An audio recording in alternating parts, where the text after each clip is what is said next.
Salve a tutti, oggi vi propongo una ricetta della cucina laziale, i panzerotti alla romana. Sono preparati con un impasto non lievitato farciti con prosciutto e formaggio, ma vediamo nello specifico gli ingredienti che ci occorrono. Per realizzare l'impasto utilizzeremo 300 g di farina, 2 tuorli, 40 g di burro, circa 100 ml di acqua e un pizzico di sale. Per la farcia invece ci servono 75 g di prosciutto crudo, possibilmente tagliato spesso, 125 g di groviera tagliata a cubetti o grattugiata grossolanamente, un cucchiaio di parmigiano, un uovo, sale e pepe. Realizziamo come prima cosa l'impasto, che è molto semplice da realizzare in quanto basta disporre a fontana la farina ed unire poi il resto degli ingredienti.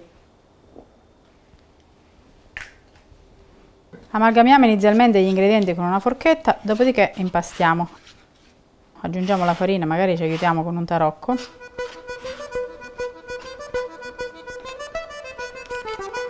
Dopodiché impastiamo con le mani fino ad ottenere un impasto compatto e liscio.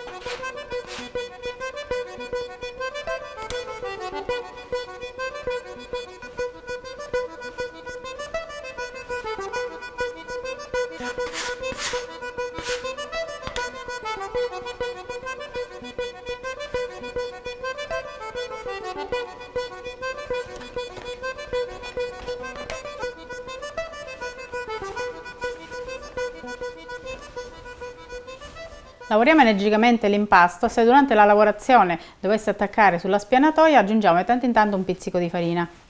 A questo punto l'impasto è pronto, deve presentare comunque una consistenza non troppo molle e abbastanza elastica.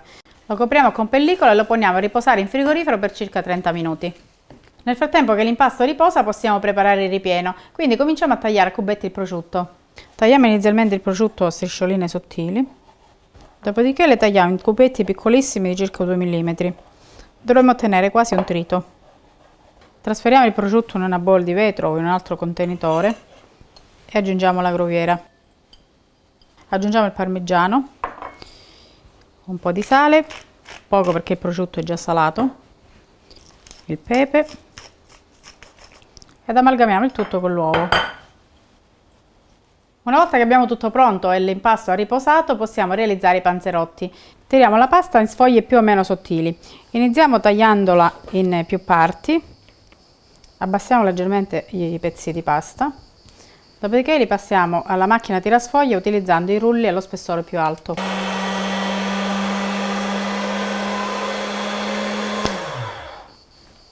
Con le pieghe cerchiamo di ottenere una forma più possibile regolare, in modo che durante la lavorazione otteniamo dei rettangoli più o meno precisi. E la passiamo più volte allo stesso spessore fino a quando diventa più raffinata.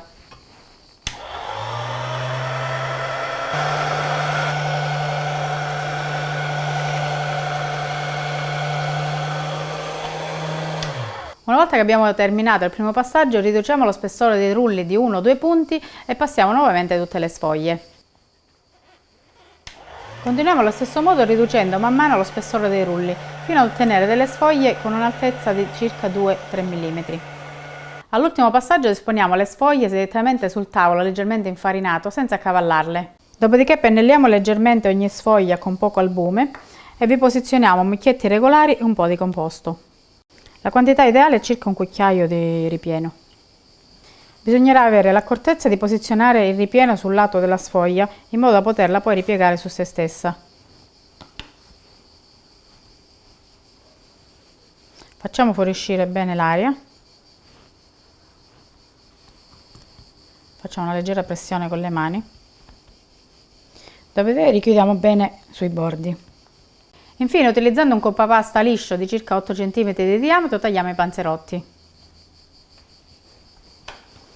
Eliminiamo la pasta in eccesso e le depositiamo su un vassoio ricoperto con un canovaccio. Una volta che abbiamo terminato di confezionare tutti i panzerotti, li possiamo friggere. Quindi scaldiamo l'olio a 180 gradi e immergiamo i panzerotti pochi per volta. Come salgono in superficie li giriamo. Li lasciamo cuocere rigirandoli più volte fino a quando sono dorati. Quindi li scoliamo e li lasciamo asciugare su carta fritto o carta assorbente da cucina. Continuiamo a friggere fino ad esaurire tutti i panzerottini.